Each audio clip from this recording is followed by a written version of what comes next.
Hi guys, and welcome to your daily tarot reading for Tuesday the 7th of July. Thanks for joining me. I'm using the Trip and Wait Tarot, which was sent to me by the maker of this deck. It's really colorful, that's why I like using it. It's got a lot of kind of 70s trip-in references, which don't really do much for me. What does do it for me are the colors and the way they've really brightened this up. It's based on the original Rider-Waite deck. So if you know that deck, you'll be able to read this one. And let's have a look at what these cards want you to know. So let's take this. Oh, we've got a little butterfly. We've got the Page of Swords flying away there.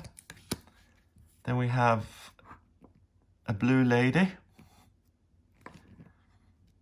And finally, ooh, bubbles. We have the Ten of Swords. Good. All right, the Page of Swords is a court card. Ten of Swords is a minor arcana card.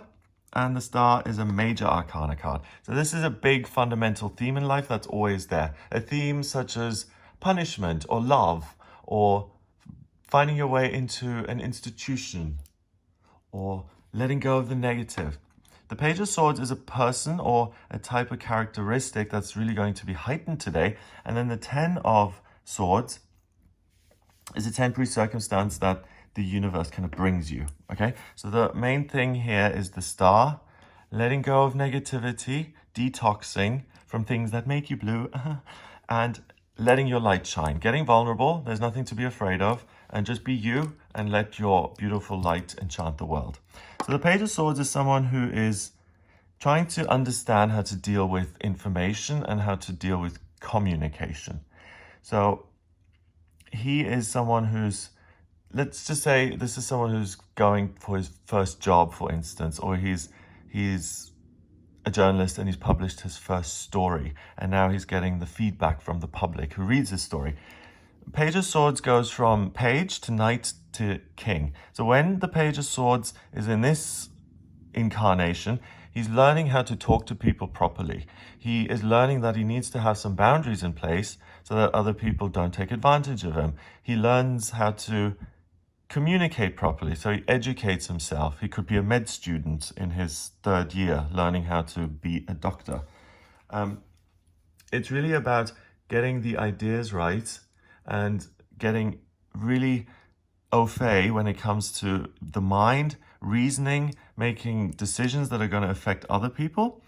And what's interesting is that he has these salmon-colored leggings and these blue wings with a triangle pointing upwards. So he feels the need to be free and to be able to do and go wherever he pleases. And he wants the world to kind of mold itself to his needs. His main thing is freedom. I want to achieve something bigger. I want to learn. I want to experience everything. And he's really someone who's thirsty for knowledge and who is honest and trustworthy in the sense that this is someone who's really trying his best when it comes to thinking, communication. So if you come across someone today and they have bad news to give you, don't shoot the messenger. He's just delivering the information. Or if you're in a situation where you have to make a decision, don't just think about your freedom and how it's going to affect you. Think about other people and how your decision is going to have an effect on the greater good. So not just your freedom, the freedom of others as well. If something displeases you, make sure you don't snap and immediately just shut someone down completely and become too restrictive in your thinking. If you have the need and the desire to show off for other people to just realize how smart you are, forget it. If you don't need to show off and show other people how intelligent you are, instead of doing that, learn something useful. And then finally, you'll be able to make a decision, or you may have to make a decision today. If you don't know the answer and you're not sure, research, look it up, ask other people. The Star then allows you, through thinking properly and learning how to think and learning how to communicate by listening to others. The Star isn't staying put. By listening to other people and seeing what works with others and what doesn't work. By being considerate, by keeping your eyes and ears open, and by adapting your thinking and behavior to the circumstance you're in, you're able to really add a lot of positivity to it by letting your amazing intellect and your words shine, and by realizing that joy and peace and love is much more important than anything else. Part of your learning today is that you don't have to know every right word, or you don't have to be super articulate to add joy and positivity to a situation. What you're learning is that it doesn't exactly matter what you say and how you say it, and if you get all the legalese right and the grammar. What's important is how you make other people feel. That's a Maya Angelou quote, isn't it? People don't remember what you say, but they remember how you made them feel. I think I'm paraphrasing that, but please let me know the quote in the comment section. That's what it's based on. So don't sweat the small stuff. If you make a misstep, or you say the wrong thing, or you make an incorrect decision, own up to it straight away. Say, I didn't have all the answers. Do you know what? I'm just learning myself. Let's look that up together. The main thing is that you connect with other people, and that you find the joy and the happiness in connection. And the magical divine connection that's there between every human being. When two human beings connect, something spiritual happens. And I'm quoting something very old now. Wherever two or more are gathered, there I am. And the there I am is spirituality. It's God. It's the universe. It's something bigger than every human being on the planet that wants only the very best for you. If things are unclear, it's much more important to maintain your relationships than to get the information right. So what that looks like is, let's say you're playing a computer game and something doesn't work out. You're in a group game or something, and someone makes a mistake and the whole group dies in the game, and everyone's really upset and annoyed because they've been working on this for years. No, I'm exaggerating. For months or hours, okay? Instead of losing it and saying, how dare you kill the whole group, realize that what's important is the relationships you have with the other players, and that maintaining this relationship means that you can try again in the game. If you totally yell at them and say, how could you be so silly, you killed all of us now, then those relationships aren't going to work, because what they'll remember is how you made them feel, which is bad. And then they won't play with you again, and you're not able to take on that big boss or whatever you were trying to achieve in the game again, because you've now focused on the negative info and the negative circumstances that have arisen during the day, instead of focusing on the love you have for the other people. The 10 of Swords is exactly that. It's listening to all the negativity and letting it really put you down, and letting it get you down, and letting negative things affect you. It's like if you were going to open up your lovely BBC News app every day, and with each disaster story, because that's what that is a list of just catastrophes. If you were to let every negative story get you down, and if you were going to take everything personally, by the time you close the BBC News app, you'd be completely ready to go back to bed, and you'd be like, oh, it's too much, I need to have a lie down. So don't believe everything you hear, don't believe everything you read. People often say things they don't mean. If you have an argument with a partner or a business partner, they may get frustrated and say, do you know what, I never want to see you again. Does that mean they never want to see you again? No. It means that they're angry in the moment and they're acting out of frustration.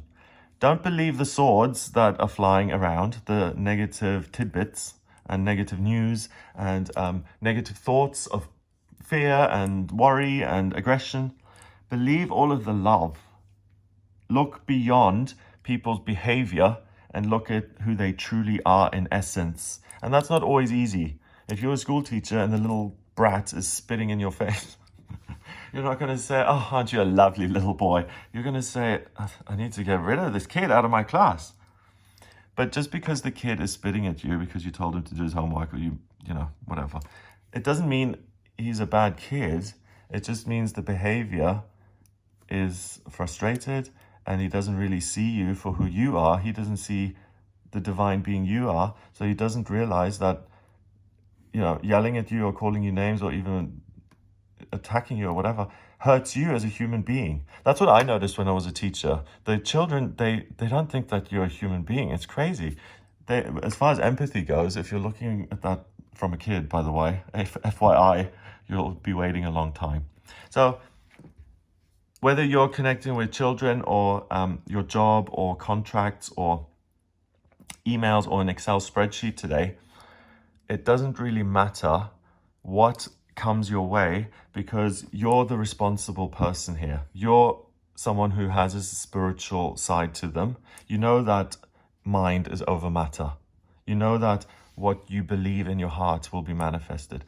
And because you're the responsible one in the situation, it is your job to look past the negative behavior, past the news which may not be thrilling, or which may be thrilling and give you an opportunity to learn something, and you feel really at rock bottom because you have to learn this whole new, you have to go on this whole new course to get the dream job. If you realize that, don't see it as, oh my goodness, I'm going to have to study. See it as an opportunity to expand your existing knowledge. Use any circumstance that comes your way as an opportunity to become aware of what that info or that circumstance or that person does to your head. If it gets you into a place of fear or love or joy or frustration or urgency, that's just the feeling that's based on information that you get today. It's your job to look at the love beyond all of that, the loving circumstances, the long-term positive goal you have in mind, or the person's true nature.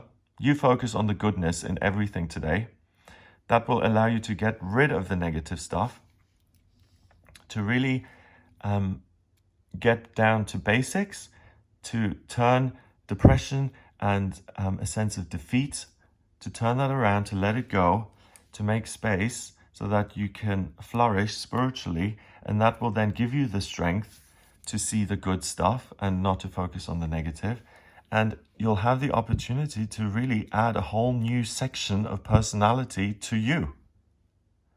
So you may be the best accountant in your area, but after this day, when, let's say, you go on a course to develop your professional skills, which may be a nuisance in the here and now, but long-term goal, you do it because you want to be the best at your job.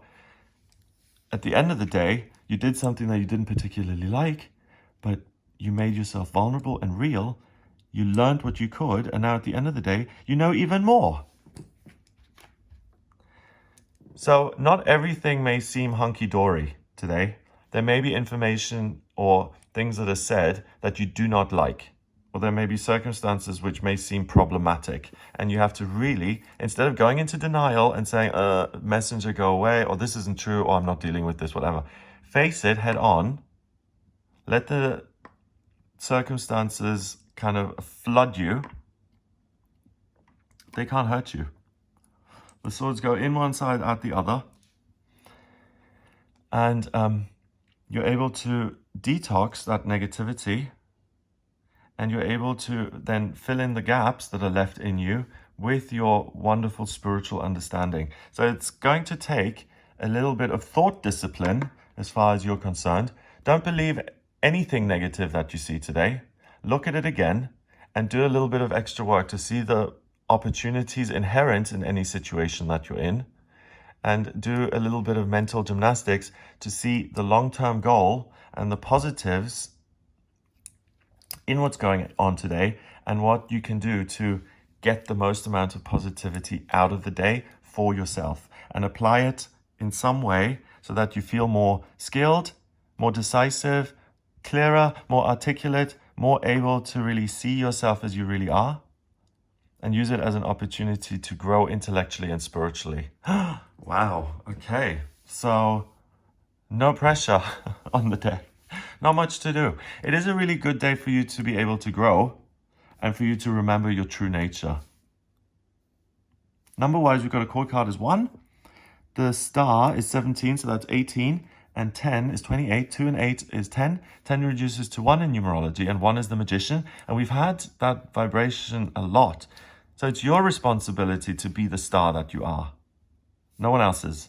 And no one else is going to come with some information saying, you have just been voted the world's most beautiful person. Aren't you great? No one's going to do that. It's your job to remember who you are today and to approve of yourself and to give yourself that self-support. Lots of selves there. Have an amazing day. If you'd like a personal reading with me, please get in touch via my website. It's gregoryscott.com. Click on book your reading on the front page to order your reading with me. I use the tarot, astrology, numerology in my personal readings. To draw up your astrology chart, I need your place of birth, date of birth, and time of birth. If you don't have the time of birth, order a rectification on the website. Once I have that, I draw up your birth chart. I can then answer any questions you have. Moving, life purpose, strengths and weaknesses, love, money, relationships, anything at all that you would like to ask. Just order a reading with me on the website. If you like this video, give it a thumbs up. Please hit the subscribe button and share the video online. Have an amazing day, and I'll speak to you tomorrow.